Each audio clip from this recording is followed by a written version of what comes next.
todas las cosas que se me ocurren, más la que ustedes piensan y están escuchando. Pero el conglomerado Fondo de Cultura Educal, vinimos con el camioncito que está ahí, que trae una serie de ofertas. Primero decir que este es mi 7º año en la Feria de Texcoco. La iniciamos, la apoyamos, la seguimos y aquí estamos todavía. Y que ha crecido de una manera notable, pero hay algo todavía más importante. Esta es una de las primeras ferias en el país que logró bajar el precio de los libros. Y lo bajó de manera notable, por todos lados, 25 pesos, 10 pesos, 15 pesos. De tal manera que el gran obstáculo a la lectura, que es el precio del libro, aquí lo rompimos, compañeros. Felicítense, feliciten a todos los expositores, a los grupos, a la brigada, por esto. Lo segundo es una buena noticia. Ayer estuvo con ustedes el novelista hispano-sonorense Imanol Canellada, y hoy se conoció que es finalista del premio Hammett a la mejor novela policíaca del año por 49 Cruces Blancas. Su maravillosa novela sobre el asesinato de los niños de la guardería BC en Sonora. Desde aquí un saludo a Imanol, que ya regresó hacia Sonora. Felicidades por esto. Y a mí no me toca al rato, pero sí me toca introducir a mi compadre, fiel amigo y compañero Jesús Vargas. Jesús es uno de los historiadores que mejor tiene tomado el pulso a los cambios profundos que se están dando en este país. Sus incursiones desde Chihuahua, desde donde viene, por eso se ve así como viejo, porque venir desde Chihuahua es una chinga, a Texcoco hay que caminar un montón. Sus incursiones en la historia que tienen que ver sobre todo con el periodo prerevolucionario, la revolución, pero también sobre la reforma, sobre la guerrilla de los años 60 y 70 en Chihuahua, han abierto un hueco importante. Hoy está aquí para hablar de la Revolución Mexicana con su nuevo libro que se llama Villa Bandolero, que es un poco la historia de cómo Villa creció y por qué le atribuyeron y se atribuyó la condición de bandolero en los primeros años de su vida. Y al mismo tiempo un poco para hablar sobre la revolución. Los dejo con Jesús Vargas y regresaré dentro de 44 minutos a quitarle el micrófono para hablar de patria. Muchas gracias.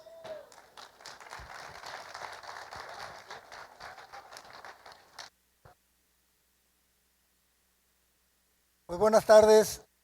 Primero quiero decirles que desde que se iniciaron las ferias de libro de la Brigada para Leer en Libertad, he sido un invitado permanente.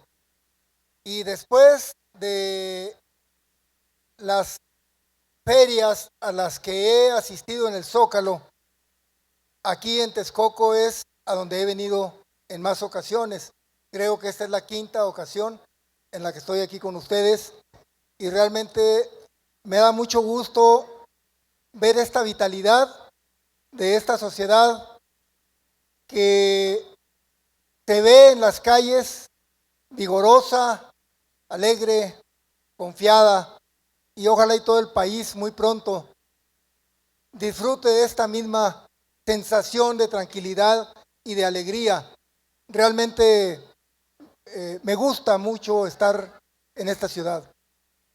Voy a empezar, antes de abordar el tema de Francisco Villa, quiero recordarles que este año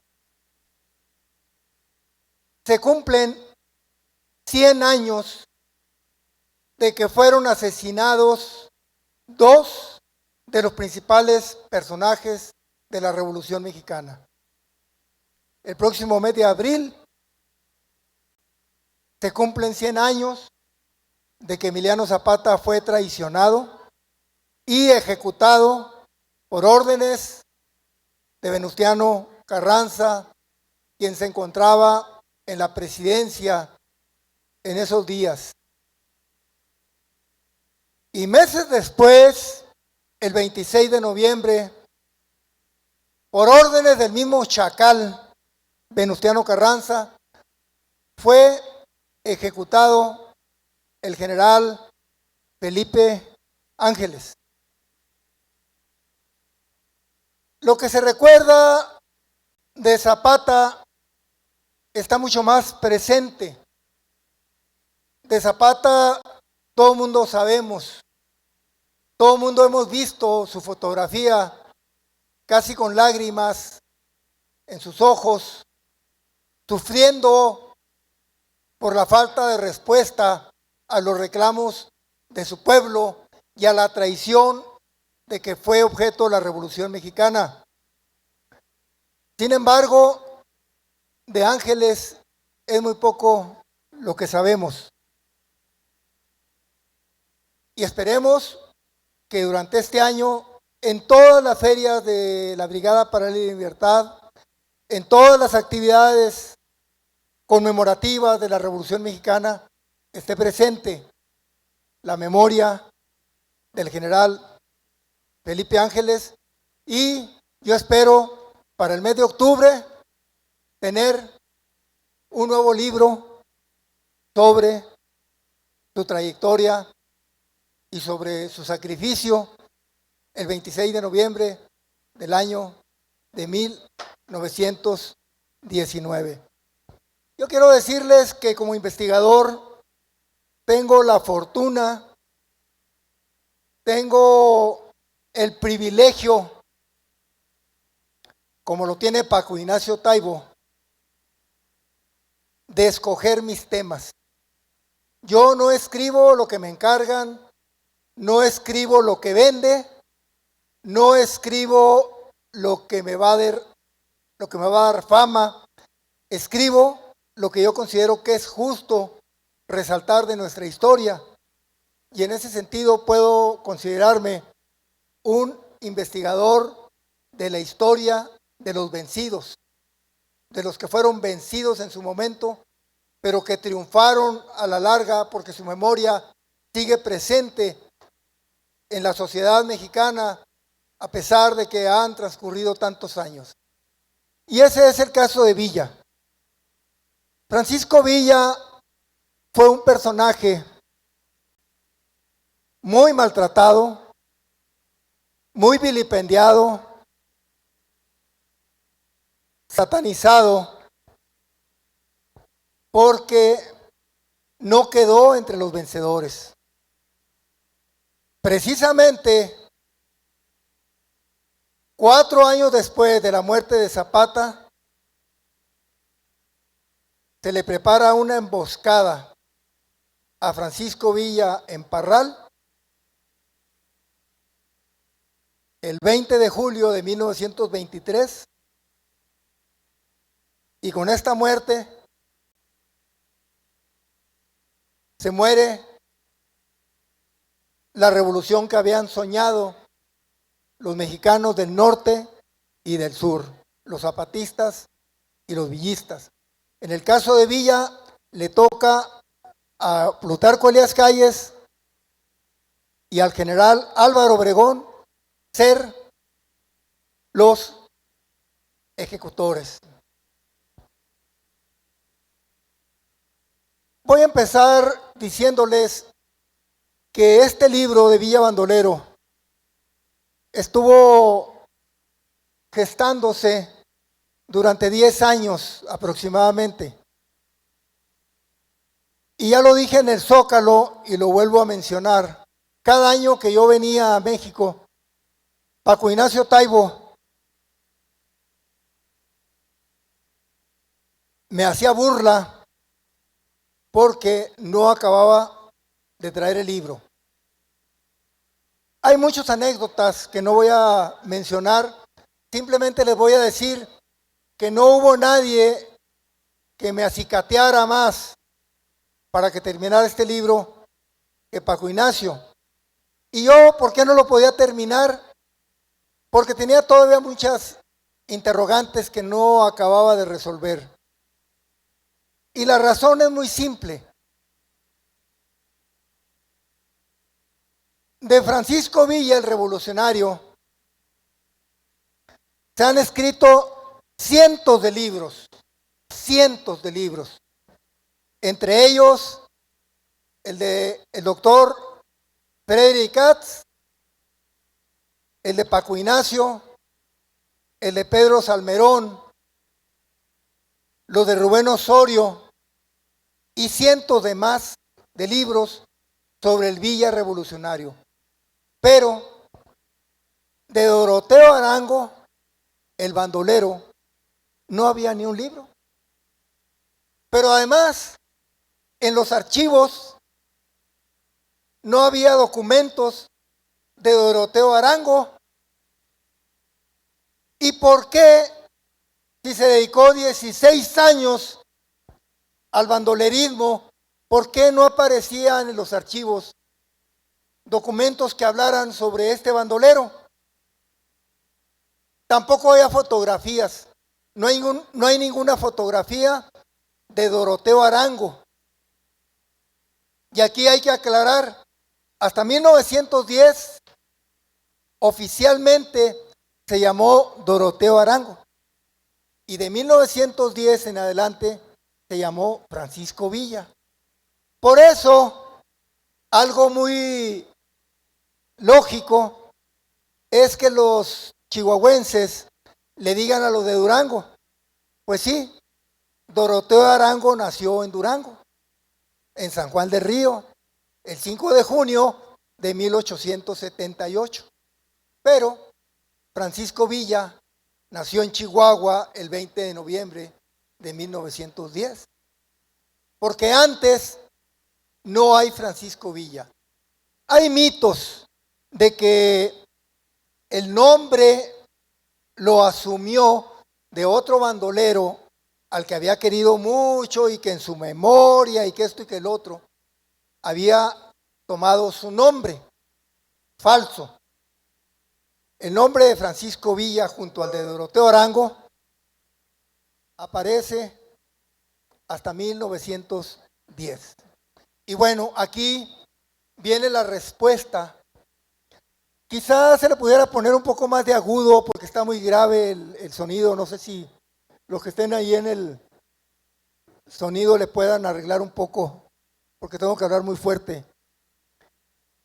Les decía, en los archivos de Durango, de Chihuahua y de cualquier parte de México, es muy difícil encontrar un documento que traiga datos sobre Doroteo Arango, porque nunca usaba su nombre, ni cuando hacía tratos con mulas robadas, ni con reses, ni cuando llegaron a detenerlo, ni cuando se relacionaba con otras personas. Siempre usaba otros nombres. Seguramente usó más de 100 nombres. Entonces, si vemos un archivo y revisamos los asuntos judiciales, por decir algo de 1904, si no tenemos algunas informaciones para cruzar lo que dicen esos documentos, donde aparece un tal Antonio Flores, no vamos a saber que se trata de Francisco Villa o Doroteo Arango. Y eso era lo que pasaba, que no aparecía su nombre. Entonces, esto representaba una dificultad muy grande para construir la historia de un personaje que en 1894, a los 16 años, sale de su pueblo, se une a una banda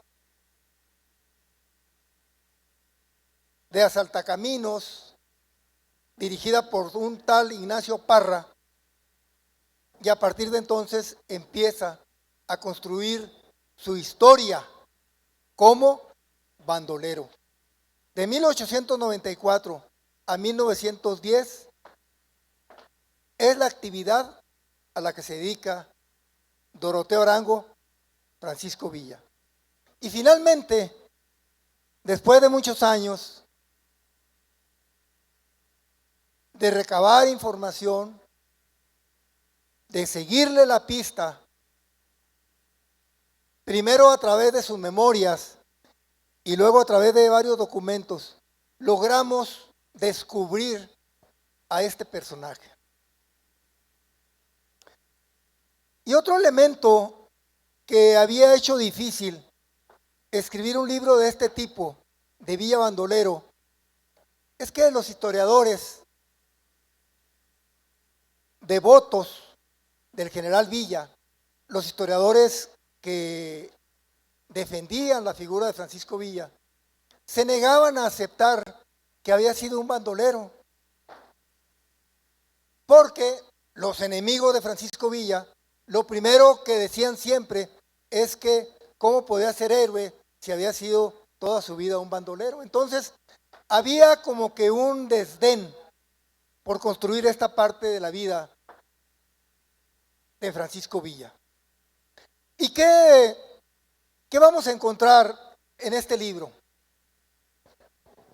Vamos a encontrar a un personaje como cualquiera de ustedes, como cualquiera de los investigadores, como cualquier mexicano, que las circunstancias lo van a empujar a capacitarse en la vida, de manera que después de esos 16 años de bandolero, cuando se inicia la revolución de 1910, está preparado para convertirse en uno de los principales elementos del presidente provisional Francisco Ignacio Madero. A Doroteo Arango lo buscó Abraham González, el jefe de la revolución en Chihuahua, porque necesitaban gente. Después de que convocan a la revolución, se necesitaba gente que supiera de armas, gente que tuviera conocimientos de la guerra.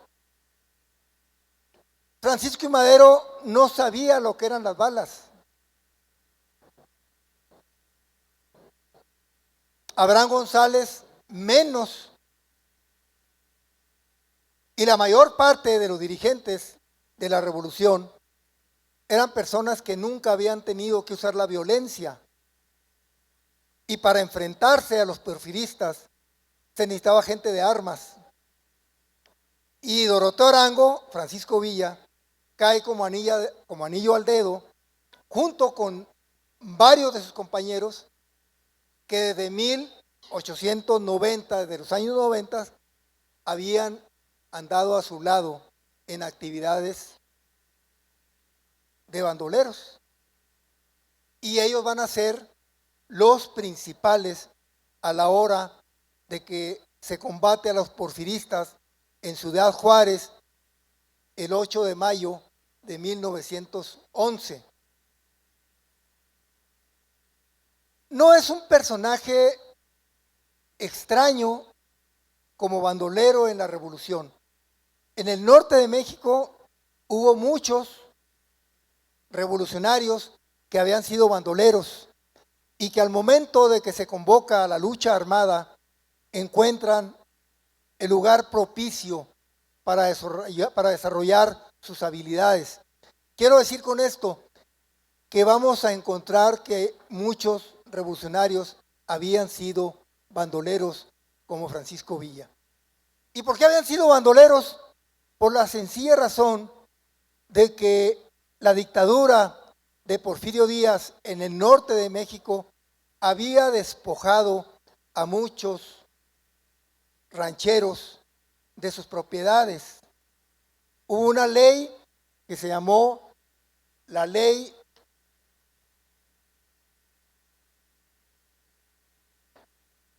de Rescate de los Terrenos Públicos, decretada por Manuel González, y esta ley provocó que muchos rancheros fueran desalojados de las tierras que habían trabajado durante generaciones. Bueno, muchos de los jóvenes que habían sido despojados, sus familias, optaron por dedicarse al bandolerismo. Esto es, a grandes rasgos, la explicación de por qué un bandolero llega a convertirse en un jefe revolucionario. De eso habla el libro de Villa Bandolero. Y otra de las cosas que trata este libro es que el hecho de que Francisco Villa se haya unido a la revolución no borró de golpe sus antecedentes. A Francisco Villa lo persiguió el estigma de haber sido bandolero durante 4 años, ya como revolucionario. Prácticamente hasta 1914 se le dejó de menospreciar por sus antecedentes de bandolero. Los 3 años anteriores fue algo que tuvo permanentemente en contra. De esto también habla este libro. Y llegamos hasta 1914, cuando es derrotado en 1915 en el Bajío y firma con todos sus compañeros la aceptación de la amnistía. Y ahora voy a comentar con ustedes algo que me ha cautivado y que no tiene que ver con la historia ya tan distante.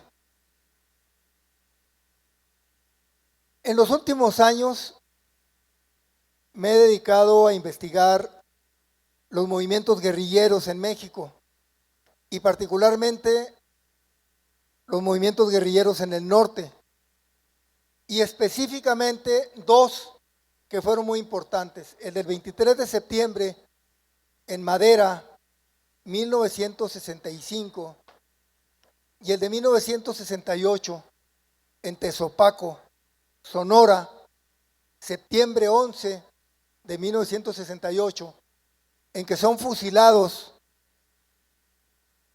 los miembros del segundo grupo guerrillero que había sido derrotado en 1965. Lo que yo encuentro es que personajes como Francisco Villa, yo les decía hace unos minutos que cualquiera de los que estamos aquí presentes, en las circunstancias que le tocaron vivir a él, podía llegar a convertirse en un dirigente como lo fue él, porque las circunstancias conducen a que la gente se fortalezca en sus decisiones, en la forma en que afronta los retos y la forma en que los resuelve. Francisco Villa tenía, si acaso, 2 cualidades que eran muy sobresalientes: que tenía una memoria privilegiada, que se le grababan perfectamente los nombres, los rostros, los caminos, las cuevas. Tenía como que la película en su memoria de todo lo que le interesaba, y esto le permitía resolver las situaciones peligrosas cada vez que se le presentaban. Y luego tenía una inteligencia formidable que le permitía no olvidar lo que aprendía, habiendo sido un analfabeta prácticamente. Nunca fue a la escuela y sin embargo, cuando tuvo trato con los militares de carrera, rápidamente asimilaba todos los conocimientos que traían ellos, científicos, de las técnicas y las tácticas militares. Y luego tenía otras características como jefe, que era muy estricto en su relación con los seres humanos, y me refiero a hombres y mujeres. Valoraba fundamentalmente la lealtad y la valentía, y castigaba la traición y la cobardía. Su código de trato con los compañeros estuvo siempre cimentado en estas reglas tan simples. Y se le ha señalado por haber sido un personaje irreflexivo, de reacciones salvajes, de acciones sanguinarias, etcétera, etcétera. Fue un fruto de su tiempo. Fue un personaje que lo construyó un movimiento armado que cimbró a este país durante 10 años. Y si no conocemos la historia del Villa Bandolero, no vamos a entender por qué llegó tan lejos, convirtiéndose en el personaje más conocido en todo el mundo de todos los personajes de la historia de México. Puedo decir que no hay ninguna parte del mundo donde no se haya escuchado el nombre de Francisco Villa. ¿Por qué? Porque sus hazañas y las leyendas y los mitos rebasaron totalmente nuestra patria. Taibo es muy amante de mencionar que tuvo 24 esposas y que tuvo 50 hijos. 50 quiere decir que no hay cuenta. Si ustedes van a Chihuahua, se van a encontrar a mucha gente en la calle que se parece a Villa. ¿Por qué? De veras, el rostro, las facciones de Francisco Villa verdaderamente se expresan en algunos pueblos. No les estoy exagerando. Fue un hombre que tuvo una relación muy intensa con las mujeres. Yo interpreto esto no solamente desde el punto de vista de la garañoneada. ¿Saben lo que es un garañón? No, ¿verdad? El garañón es un caballo o un toro que usan los rancheros para que preñe a todas las vacas que hay en el rancho o a todas las yeguas. Y además los rancheros lo rentan al garañón. Lo rentan para que tenga crías con el vecino de la izquierda, de la derecha. Entonces, pues un garañón sale muy caro porque es pura sangre, ¿verdad? Un caballo, por ejemplo, muy veloz, cuesta una fortuna. Entonces, si yo ranchero quiero que preñe a una de mis yeguas, pues tengo que pagar para que el garañón se aproveche, ¿verdad? Entonces, a Villa lo quieren ver así, como si fuera un tipo que nomás andaba babeando por conseguirse a una mujer con la cual acostarse. Yo interpreto aquí algo diferente. Villa era un tipo muy famoso desde que era bandolero. Era un tipo muy admirado por el pueblo. Lo quería la gente, lo protegía. Cuando entraron 15,000 norteamericanos a Chihuahua con la promesa de que se lo iban a llevar vivo o muerto, estuvieron un año y se fueron con la cola entre las patas. Nunca siquiera lo pudieron ver. ¿Y saben por qué? Porque el pueblo lo protegió. No hubo un traidor que le dijera a los gringos dónde estaba el general Villa. Un solo traidor no hubo. Primero murieron torturados y asesinados, fusilados, algunos de sus principales compañeros, antes que delatar la cueva donde se encontraba. Y estuvo en varias cuevas, no nada más estuvo en una. Entonces, esta fama, esta querencia, porque era una querencia que tenía el pueblo, no venía de la nada. Miren, antes de ser revolucionario, les voy a contar algo que me platicó un señor ya grande allá en Chihuahua. Se estaban muriendo de hambre en su pueblo. Y entonces Villa se dio cuenta y fue y les dijo: sálganse ustedes en la noche, organícense. Los más discretos, los más confiables, 4, 5, se van y se meten a las propiedades del latifundista, róbense las reses que quieran, se las traen durante la madrugada, las hacen cecinas, las secan y las van guardando para que la gente tenga que comer. Yo me hago responsable. Entonces, lo único que necesitaba la gente es tener un apoyo de alguien que pudiera protegerlos en un momento dado. Y aunque Villa no pudiera estar en todas partes, el puro hecho de que él los impulsara ya era una ayuda inconmensurable, una ayuda enorme. Así se las gastaba.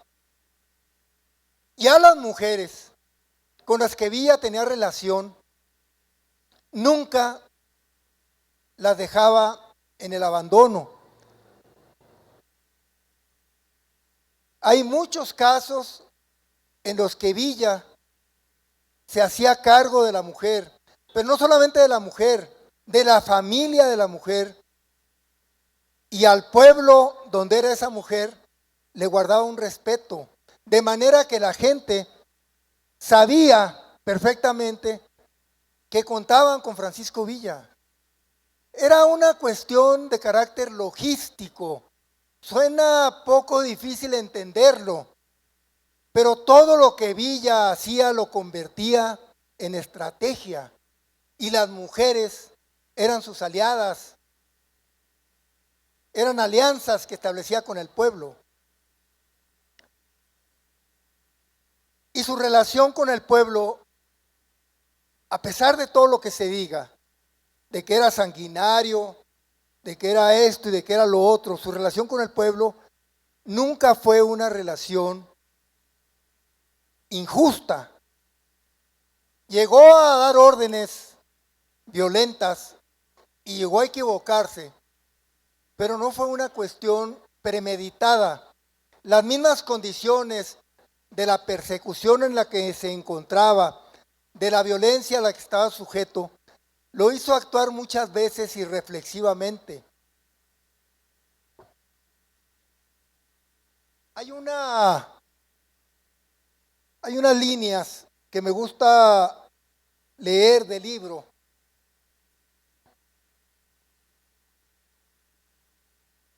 Porque son sus palabras. Francisco Villa le dictó sus memorias a un personaje que se llamó Manuel Bauche Alcalde y a otro, a un doctor que se llamó Ramón Puente. Obviamente de estas memorias tomé algunos datos, sobre todo de sus primeros años, como les decía ahorita, de sus primeros 16 años, de los que casi no se sabía nada. Y les voy a leer lo que le comentó al doctor Ramón Puente cuando lo entrevistaba. Esto es lo que dice Villa. En los caminos aprendí a conocer también, junto con las mañas de los animales, las habilidades y astucias de los hombres. Y cuando pude ver a fondo y palpé la codicia de muchos de nuestros ricos que como yo también robaban o disimulaban los robos cuando les producían ganancias, se aminoraron mis remordimientos y encontraba para disculparme la secreta buena fe de mis propósitos. Yo no robaba para mí, ni despojé jamás a un pobre de las cosas más mínimas. Jamás me tentó el dinero para quedarme de ocioso o para olvidar en lo que andaba. Lo veía pasar sin engreírme, como si hubiera nacido rodeado de tesoros y considerándome solo como el elemento para sacar de apuros a los necesitados o para realizar cosas muy grandes. Esto no fueron palabras. Hay muchas leyendas de que Villa dejó tesoros enterrados acá, de que dejó tesoros enterrados allá, hay derroteros, hay planos, mil leyendas. Y la verdad es que Villa, durante los últimos 3 años de su existencia en Canutillo, dependió mucho de los apoyos que le daba el gobierno de la República y particularmente Álvaro Obregón. Villa no sacó dinero al extranjero, no tenía cuentas bancarias en Suiza, no tenía cuentas bancarias en Estados Unidos, no tenía una casa con llaves de oro, no tenía una bodega llena de carros lujosos. Villa, los últimos 3 años de su vida en Canutillo, trabajó de herrero, trabajó de agricultor, trabajó de vaquero, trabajó igual que cualquier otro de los compañeros que estaban en Canutillo. Y efectivamente no tenía ambición por el dinero. Bueno, pues esa es una de las herencias que nos dejó el general Francisco Villa frente a los demás que se quedaron después de la revolución. Y lo mismo era Zapata, y lo mismo era Felipe Ángeles, y lo mismo fue Ricardo Flores Magón, y lo mismo fue Práxedes Guerrero. Todos los que murieron a causa de las balas asesinas de los supuestos generales de la revolución, todos ellos estaban cortados con la misma tijera, no eran ambiciosos. ¿Y qué pasó con los que se quedaron con la revolución? Los Obregón, los Carranza, los Elías Calles, todos estos personajes se hicieron millonarios, más millonarios que los mismos porfiristas. Y esto no es historia, es una enseñanza actual. Cualquier político ahorita que se vea que es un ambicioso y que anda en busca del dinero, para afuera. Para afuera. Y no sea López Obrador el que lo saque a patadas, el pueblo el que lo saque. Tiene que dársele una oportunidad al pueblo para que identifique quiénes son los ambiciosos, quiénes son los que están de corruptos y que salgan inmediatamente, porque ha sido el veneno del pueblo de México durante 100 años. Y bueno, nos quedan aproximadamente 15 minutos. Yo voy a dar tiempo para que se hagan preguntas. Me gustaría que se aprovechen para hacer cualquier pregunta.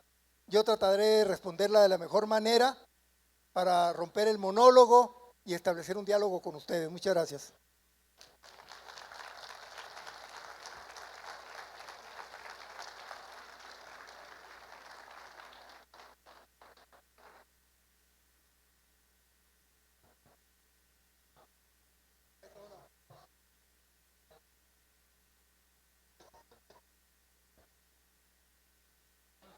Buenas tardes, joven.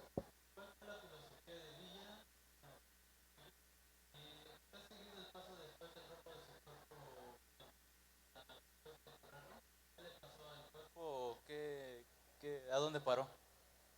¿Quieren que conteste así o primero se hacen unas 3, 4 preguntas? Así, bueno. Miren, en 1922 fue una periodista norteamericana a Canutillo. Le hizo una entrevista fabulosa a Francisco Villa. Y es fabulosa porque Villa fue muy sincero y le contestó realmente con el corazón. Y la periodista norteamericana le dijo, a ver, señor general,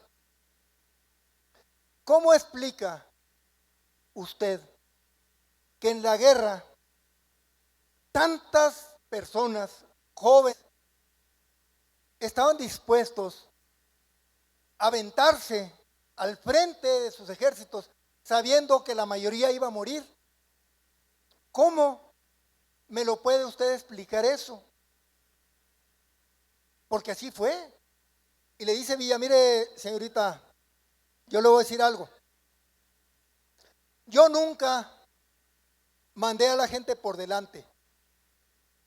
Yo nunca le dije a los demás, vayan y hagan esto y vayan y hagan lo otro. Yo iba por delante. Yo siempre hice las cosas con el ejemplo. Esa es su filosofía, joven. Así de sencillo. Era la filosofía de Villa, o sea, él pregonaba con el ejemplo, él exigía con el ejemplo. Por eso está en lo cierto López Obrador cuando dice, y esperemos que así sea, la corrupción se va a acabar con el ejemplo desde arriba. Si yo voy a ser honrado, todos los demás tienen que ser honrados. Y mi ejemplo va a llegar a todas partes. Bueno, esperemos que llegue. Porque de la honradez de López Obrador yo no tengo ni un céntimo de duda. Pero de lo que no tengo la seguridad es de que todos los que están abajo de él vayan a ser igual de honrados. Pero bueno, esperemos que sí. La otra pregunta sobre su cuerpo. A Villa lo enterraron al día siguiente de que fue asesinado. Y 3 años después exhumaron su cuerpo, violaron la tumba en Parral en 1926. Le quitaron la cabeza y dejaron el cuerpo tirado. Hay fotografías incluso muy dramáticas del cuerpo de Villa sin cabeza. Y ahí traemos una bronca muy constante, Paco Ignacio Taibo y yo, porque él dice que la cabeza se la llevó Arturo Durazo a un rancho que tenía cerca de Parral. Y bueno, pues él está convencido y así lo escribió en su libro. Yo sostengo que la cabeza se la vendió Arturo Durazo a unos norteamericanos que se la llevaron a Chicago para estudiarla y que allá se quedó. Y pues es una polémica que no se acaba y no la voy a revivir aquí porque a Taibo le encanta hacer polémica con esto. Y no quiero que se desvíe de su plática de hoy, que es patria, ¿verdad? Así que, Taibo, no dije nada, haz de cuenta. Así fue. Esa fue la cuestión de la cabeza, del cuerpo. Bueno, a mí lo que me parece más problemático de ubicar es la relación de Villa con los gringos. O sea, productores de cine van o él los consigue para que le hagan una película. ¿Cómo se llama? Él, al hacer el ataque de Columbus, sabe lo que va a pasar, que se está metiendo en un problema de otro nivel internacional. Entonces, ¿cómo es que esa habilidad de Pancho Villa para manejar a los gringos ¿cómo lo pone en relación con ellos? O sea, es obvio que Villa los considera unos estúpidos, ¿no? Por un lado, y por el otro, que les puede sacar lo que él se le antoje, tanto que le paguen la película como que hagan todo. Es decir, pero no es ahí ya una, ¿cómo se llama?, glorificación de su persona o algún plan de quedar para la historia en otro contexto. Sí. Bueno, miren, se lo voy a explicar un poco partiendo de lo actual. Ustedes saben que los norteamericanos todo lo hacen mercancía, todo. Todo para los gringos es mercancía. Todo lo que vende, ellos lo promueven. Todo. Hasta la madre la venden. Con tal de, principalmente el petróleo, claro. Así es, compañero. Claro que los apoyamos. Y si hubiera chance, aquí platicaremos al respecto. Bueno, entonces, a los gringos les interesa mucho la figura de Villa por dos razones principales. Porque le venden. Usted sabe que México dependió desde la segunda mitad del siglo XIX hasta la fecha de las armas y del parque norteamericano. Entonces, una de las principales industrias norteamericanas eran las armas y el parque. Y Villa les compraba a raudales, les compraba mucho parque.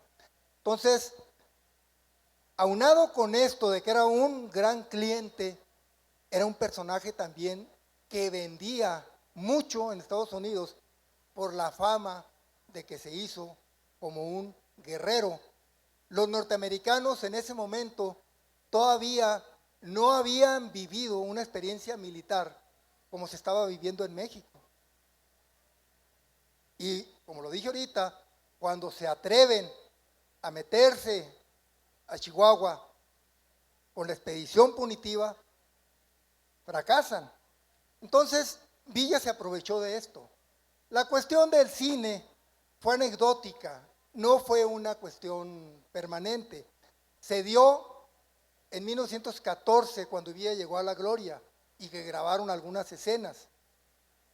Pero lo que pasó en 1915-16, que Estados Unidos reconoce a Carranza, eso es lo que va a cambiar totalmente la relación de Villa con los norteamericanos, porque antes ya le habían cerrado la venta de parque y de armas. Hay incluso ahí historias de que el parque que le vendieron antes de las batallas del Bajío era parque defectuoso. Todavía en ese momento Villa no se lanzaba contra los gringos. Al año siguiente ya, de hecho, le escribe a Zapata una carta donde le pide todas las fuerzas del país para luchar contra los gringos. Fue el reconocimiento de Carranza. Y también que en Agua Prieta el enfrentamiento de Villa contra las tropas de Álvaro Obregón, los norteamericanos le dieron oportunidad de pasar al ejército obregonista por territorio norteamericano y ayudaron a las tropas carrancistas a derrotar a Villa. Esa es, sí, ahorita a grandes rasgos la respuesta. No viene en el libro, viene en el libro de Taibo, que sí abarca toda la trayectoria de Villa. Aquí esto termina en 1914. No sé si tenemos todavía por otra pregunta, ya no. Muchas gracias. Se quedaron muchas preguntas. Un ejercicio rápido. Nada más, a ver si se pudieran dejar unas 2, 3 preguntas en el aire, ¿no? Para saber qué iban a preguntar. Sí. Así nomás las preguntas para saber, ¿sí? Únicamente si me quieres comentar, ¿cuál es tu interés, ya no como historiador, sino personal, por la figura de Villa? Bueno, vamos a hacer otra cosa. Ahorita me bajo y allá platicamos, ¿sí? A ver. Buenas tardes. Bueno, mi pregunta va más enfocado como a la metodología que utilizaron. Me llama la atención qué fuentes primarias utilizaron, cómo las interpretan, cómo las manejan, digo, porque en algo coinciden de fuentes de tan vasto que hay sobre este tema y cada uno lo interpretó, lo construyó, lo manejó diferente. Entonces sí me llama la atención como que explique la gama. Se refiere a la fuentes cabeza de primarias. Villa. Se refiere a la cabeza de Villa. Al libro en general, sobre todo de este tema. Hay que librarse de la idea de que hay fuentes primarias, fuentes secundarias y fuentes terciarias. Lo que hay es fuentes. Y muchas veces, desde el lugar más inusitado, surge información sólida. Entonces, cualquier fuente informativa, es sujeta a crítica. La historia tradicional comete el gravísimo error de decir, si esto está en el archivo es sólido, si esto es un viejito que está contando una historia, no lo es. Y muchas veces no es cierto. Cada fuente hay que valorarla. Si las fuentes de archivo fueran excelsos monumentos a la verdad, Obregón hubiera ganado 17 veces los huertistas hubieran ganado 17 veces la batalla de Zacatecas, porque eso publicó en primera plana los periódicos de la Ciudad de México. Si le haces caso a los telegramas oficiales, mienten con singular alegría, con tanta alegría como el viejito que cuenta la historia 40 años después y que confunde lo que leyó con lo que vivió. Entonces hay que despojarse del prurito de que hay fuentes primarias sólidas y fuentes secundarias o terciarias menos sólidas. Cada fuente es un botín y hay que saber interpretarlo. Muchas veces la información no te cuenta lo que dice, sino por qué lo dice el que lo dice. Y entonces tienes que estar leyendo con una visión muy extraña, que es, este cuate, ¿por qué dice lo que dice? ¿Sí? Y tienes que actuar con mentalidad de novelista, de novela policíaca para aproximarte a la información. Un libro pésimo como estructura, como rigor, como el de Calzadíes Barreda, 7 filones de información de primera para estudiar el villismo. Y si no, que me diga mi compadre Chuy si no es cierto, porque está repleto de informaciones de primera mano transcritas, muchas de ellas contradictorias. Entonces tu misión es explorar y bucear en la búsqueda de las contradicciones y la razón de ser. De tal manera que sin prejuicio, donde veas la palabra Pancho, síguele la huella. Lo hace Jesús. Jesús es un historiador que no tiene miedo ni al documento, ni al corrido, ni a lo que dijo una viejita que encontró y que se lo contó a otra viejita, que se lo contó a una tercera viejita que se lo contó a él. Yo creo que esta es una labor de reconstrucción sólida de la historia y no la tradición académica que deposita en las fuentes escritas y archivadas el valor supremo. Creo que te convencí, ¿verdad? Sí.